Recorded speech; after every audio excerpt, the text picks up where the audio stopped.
मेरा नाम प्रदीप कुमार यादव हुआ, घर गेलिया हुआ, पिपरा ब्लॉक।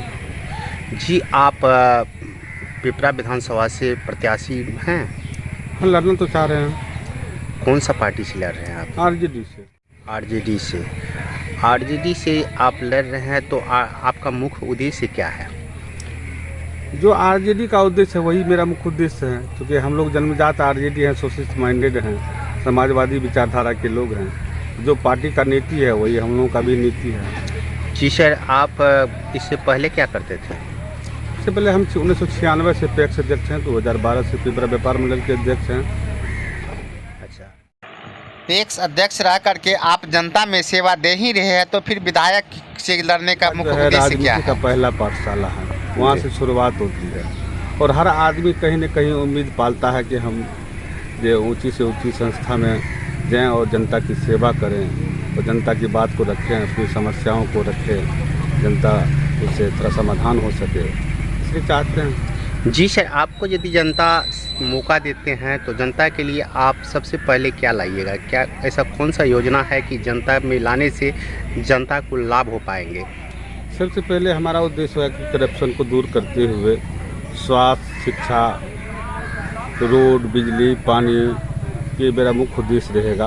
और हर बच्चे को जो शिक्षा से विहीन है, स्कूल नहीं जा पाते हैं, स्कूल से कुछ शिक्षा लेने के बाद छूट जाते हैं, उनको शिक्षा देना जो हमारा मूल उद्देश्य है। स्वास्थ्य जो है सबसे सर्वोपरि रहेगा, और चूँकि स्वास्थ्य के चलते जो है बहुत सारे आज भी गरीब लोग, दलित लोग, महादलित लोग जो है स्वास्थ्य उचित इलाज के अभाव में जो है अपनी जान गंवा देते हैं।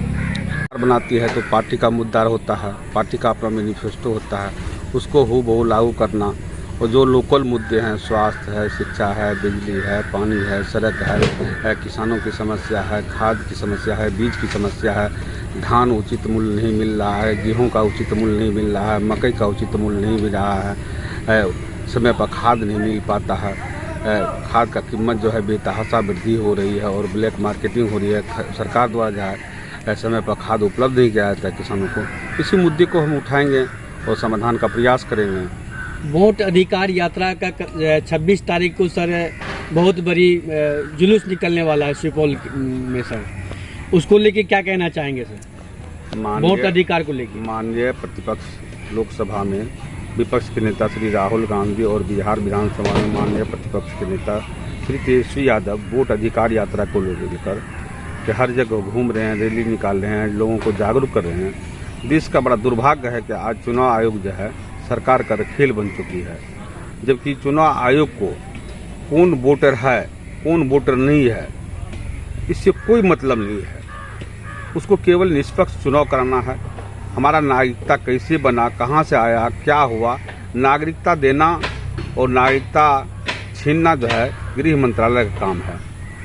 का आज तक इतना सेंसस चल रहा है इतना दिन से, और एसआईआर के मुद्दे पर 3-4 महीना से एसआईआर चल रही है। क्या आपको एक भी बांग्लादेशी, अफगानी, पाकिस्तानी ही म्यांमार गुमराह कर रही है बीजेपी? और यह सरकार जो है लोकतंत्र की हत्या कर रही है। जो बाबा साहब हमको संविधान में हर गरीब से लेकर के राष्ट्रपति भंगी से लेकर राष्ट्रपति तक जो है एक वोट का अधिकार दिया है, और उनको जो है यह हत्या करना चाहती है। गरीब लोगों को आप देखिए, नेपाल और भारत में बेटी रोटी का संबंध है। नेपाल की अधिकतर बेटी यहाँ रहती हैं और हमारी बेटी नेपाल में रहती है। जो नेपाल में, जिनकी नेपाल की बेटी की शादी यहाँ हुई है, वो अपना क्या प्रूफ देंगे? बड़ा सोचने की बात है जी। तो इसलिए जो है बिल्कुल यह एसआईआर जो है, और एसआईआर होना चाहिए, एसआईआर का हम विरोधी नहीं है, लेकिन उसका समय जो है इतना गलत है, जबकि आज बिल्कुल चारों तरफ से बाढ़ है। बाढ़ की विभीषिका में लोग जो है मोहल्ला का मोहल्ला, गांव का गांव, पंचायत का पंचायत जो है दह जाता है, कट जाता है नदी में। उनके पास क्या कागज़ बचा हो? कोई कागज़ नहीं बचा हुआ। 2008 में जो बाढ़ आई थी उसमें क्या किसी को कागज़ बचा? लोग को अपना जान किसी ने बचा? कहते हैं हज़ारों लोगों की जान चली गई। और कौन सा कागज़ आप खोज रहे हैं? आप इलेक्शन जब 1 साल पहले लोकसभा की चुनाव हुई तब आपका वोटर सही था, सब चीज़ सही था, फिर विधानसभा चुनाव में क्या परेशानी हो गई? एसआईआर आप चुनाव करा लेते हो, उसके बाद बढ़िया से एसआईआर करते। नरेंद्र मोदी की सरकार नहीं है, सरकार बिल्कुल नहीं है। ये जो है एक गैंग चल रहा है पूरे भारत में नरेंद्र मोदी का। नरेंद्र मोदी, आप पता होगा कि जब 2014 में पहली बार यह लोकसभा का चुनाव लड़ रहे थे, तब इन्होंने अनाउंस किया कि मेरी शादी भी हुई थी। और जब तक यह 12 वर्ष मुख्यमंत्री रहे तब तक नहीं बताया कि हमारी शादी भी होगी और इनकी पत्नी की भी चर्चा थी। तब पता चला कि जसोदाबेन इनकी पत्नी है और इनकी शादी भी हो चुकी है। तब पहले बार जो है अपने हेरिटेज में इन्होंने कहा कि मेरी पत्नी भी है। इतना बड़ा फ्रॉड है कि आज तक जो है अपने ये डिग्री का जो है कोई प्रूफ नहीं दे पाए। आपको पता होगा कि अब जो है तेजस्वी यादव के बारे में तरह की बातें कही जा रही थी कि नम्मी फेल है।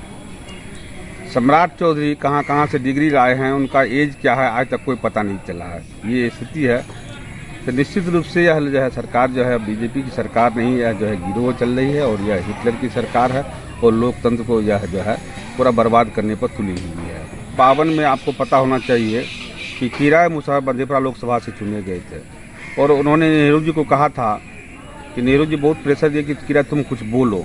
उन्होंने कहा कि हुजूर हम कुछ नहीं बोलबे, पानी पेरा के व्यवस्था कर दियो और लोढ़ी बदल दियो। लेकिन उनके कहने का तात्पर्य था कि पानी का समुचित व्यवस्था चाहे पटवन के लिए हो, किसान के लिए हो, पीने के लिए कर दिया जाए और रास्ता का रोड का उचित व्यवस्था कर दिया जाए और लोढ़ी बदल दियो, मतलब उचित मजदूरी लोगों को दिया जाए।